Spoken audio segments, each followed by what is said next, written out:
it's Emily and welcome back to 21 and Sensory, and this is the 5th podcast.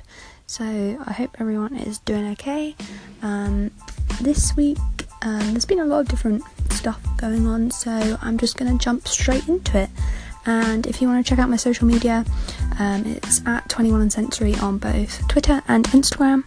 And feel free to call in on Anchor. You can get it on the App Store and Google Play. And also feel free to subscribe on Apple Podcasts.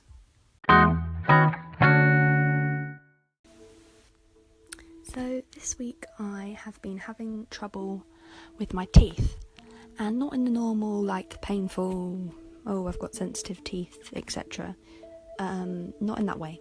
Basically, brushing my teeth is really difficult, which is kind of crazy when you think that I'm a 23-year-old girl. I should be able to brush my teeth fine, but it's actually really difficult, well for me anyway. I've always had trouble brushing my teeth. My parents have always had to tell me to brush my teeth because I would avoid it, and it's not like because I'm quite OCD about like hygiene and stuff like that, so it's not kind of something I would avoid if I really kind of wanted to keep clean, etc. But I find like the sensation really difficult to deal with. So even like I've tried manual, just bog standard toothbrush, and like recently I've been trying to get more into using my electric toothbrush because like to do with the pressure, I have like real problems with like pressure sensitivity, like on my like arms and legs as well, so not only just teeth brushing. But I've been finding it really difficult to brush my teeth, and I'm trying not to avoid doing it because obviously you've got to brush your teeth, and my mum wants me to book a dentist appointment because it's been however long since my last one, so I need to go back and see the dentist. But I know the dentist is going to be like, oh, do you floss, do you brush your teeth like a million times a day, because they seem to think that all I want to do all day is brush my teeth. So I'm not really looking forward to booking the appointment because I hate phoning up places and trying to find out when I'm free. But yeah, I just find it really hard to tolerate a brush in my mouth. To me, that is not a normal thing. And I know that I should have had 20 plus years of a brush in my mouth, brush my teeth every day. But to me, it's still a bit of an alien experience. And I don't even know how I managed to deal with braces, because I did have braces when I was 16, I think. Yeah, and I still wear like braces at night and stuff like that. So in that respect, I managed to deal with that. But teeth brushing is it's always gonna be difficult for me. And I think like I've tried like therapist tools where you can put they have like these things that like you can put over your finger. They're like almost like brushes for like babies' gums, and that's gonna like help you deal with like pressure on the gums and trying to like get used to a brush in your mouth kind of thing. So I tried that, but I just find the whole like mint toothpaste like getting everywhere, and I don't know, I never know how much pressure to apply, and I either apply way too much or not enough, and I can't kind of get a middle ground.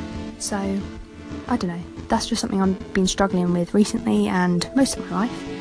And I don't know, I'm hoping the dentist doesn't know I have sensory issues, and I feel like a bit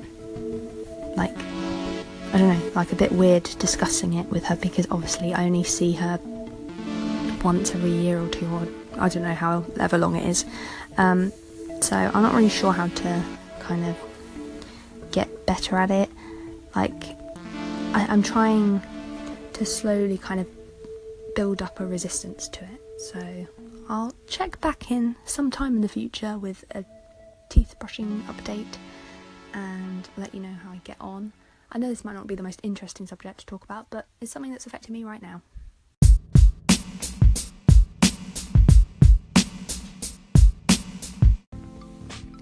Okay, so another thing that I've been finding hard past couple of weeks is basically something to do with shoes. So just bear with me while I explain some background as to why I'm finding shoes a difficult thing. So basically, I live in Converse trainers.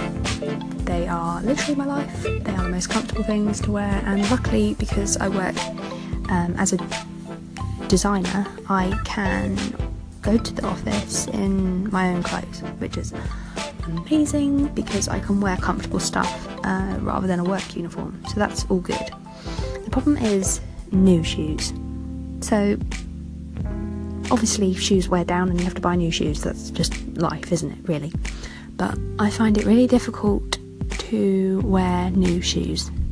Now, you might think new shoes means, oh, you bought them last week or whatever, but I have a pair of Converses that my mum and sister bought me when they went on a trip to New York, and this was about a year and a half ago, and I've managed to get them out the box and they're on my shelf, but can I wear them? No, because to me they are, I don't know what it is, they're too new still, and I just have this, it's not even a fear of them getting dirty or anything like that, I just can't quite put them on yet.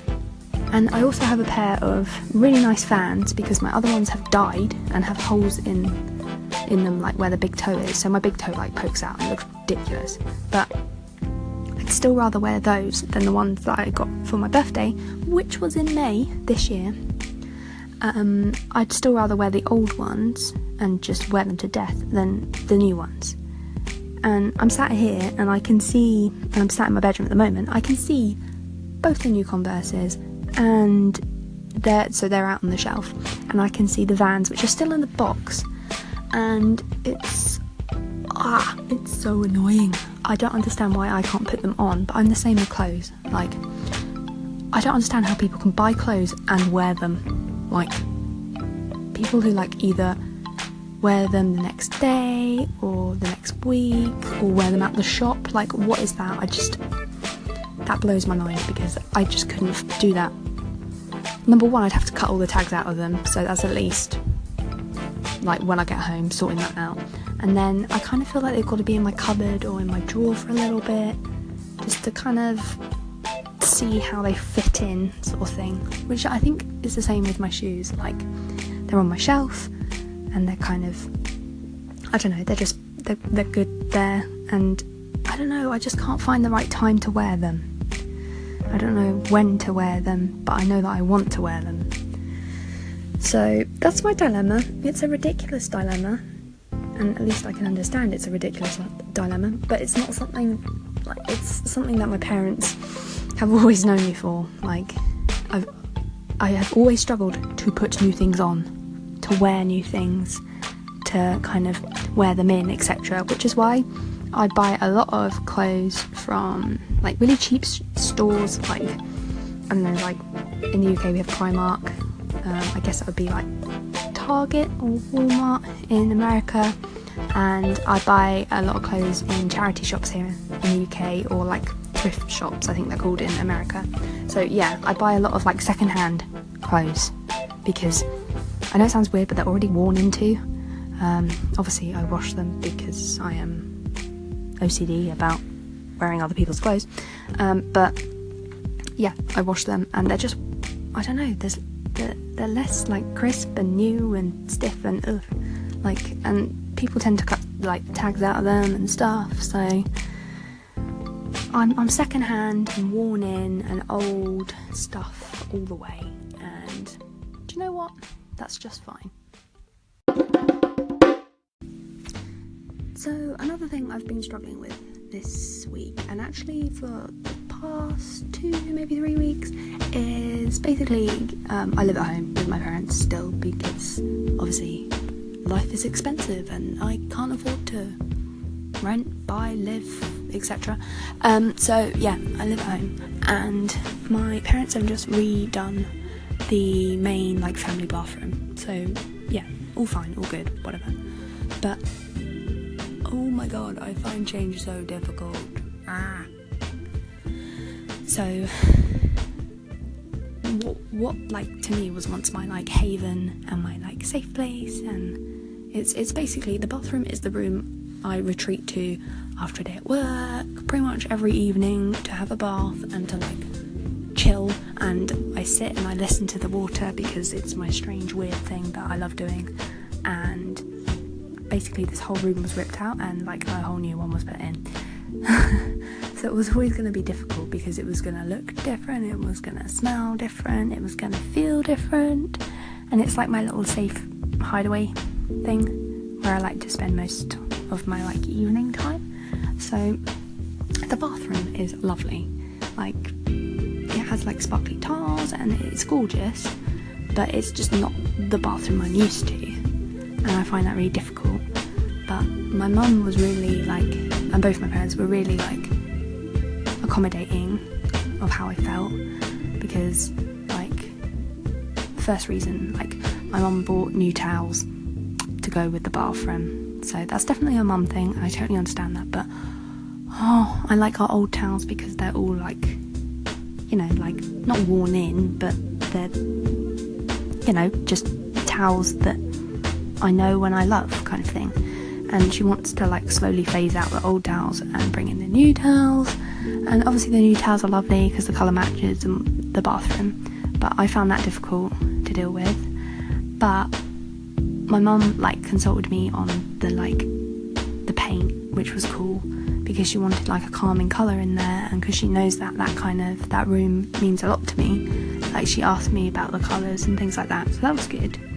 And it's nice to have like matching towels and like a feature wall and things like that, but it was just difficult because I spend so much time in that room, and I'd been so used to kind of how it was, that to have a completely different kind of, I don't know, feel to it. And obviously paint really smells very strong, so it's really hard to have like a bath in there for a couple of weeks because obviously you have to wait until the paint smell goes. And yeah, I just found that quite difficult. And like something that like my whole family always like laugh at me for is like something I always do when I come home from like holiday. So usually I go away for 2 weeks just in the UK every summer, and when I come home I always think the door handles have changed, or I think they're smaller, or like they just look different when I come home. And every year everyone laughs at me and it's just my little thing, but to me, because I haven't been in my home environment for a couple of weeks, I'm all like thrown out and everything is a bit different and everything is a different size and not how I remembered it, and it's part of the sensory processing disorder, and I know it, and so do my parents, but they still, you know, they still know it's like an odd quirk kind of thing. But it's things like that that kind of affect me like on a daily basis. It's something so small, like coming home from holiday, back to your house. Like, it's your house, you should know what your house is like, and the door handles have changed, but they haven't, obviously. But to me it really feels like they have. So yeah, bathroom changes, door handle changes.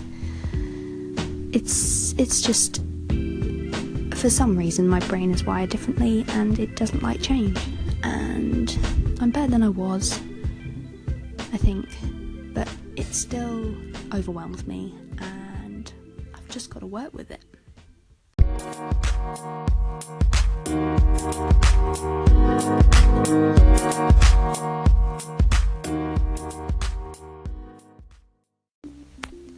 So on my last podcast, which was episode 4, I mentioned about I find it really hard to deal with a fluorescent jacket that a cyclist who I work with brings into work and hangs up near my desk. And I also wrote like a blog post about it and posted like a little kind of insight into it, and I got like an overwhelming response of people commenting on my blog and saying, oh yeah, like totally understand that, like I can't deal with wearing fluorescent stuff myself, or they could kind of see like totally why I wouldn't be able to kind of deal with it, and other people saying, oh, I would have either got the person to move it, or I would have just hidden under it and covered myself with it and just worked underneath it, which I thought was a great suggestion and something I might try if it gets a bit too much. I do like the idea of working under a big jacket, or like working with my hood up. Yeah, I might have to try that soon. So anyway, yeah, so I mentioned about that and it got quite a big response, which was really lovely, and I just found it quite kind of like, it was quite kind of endearing that other people totally got what I was saying. And that's part of the reason why I write my blog, is to just give a little insight into the world of Emily and see if anyone else out there gets it, or, you know, has those little sensory things, those little quirks that make them them. And I don't know, to me, like, obviously life is about change, or, you know, you've got to kind of get out of your comfort zone and whatever. This sounds very deep and philosophical, but I promise it's not. But I just kind of feel like, I don't know, it's weird to write a blog and to put yourself out there, but when you receive like comments back with people understanding you and things like that, it does make it all kind of worthwhile.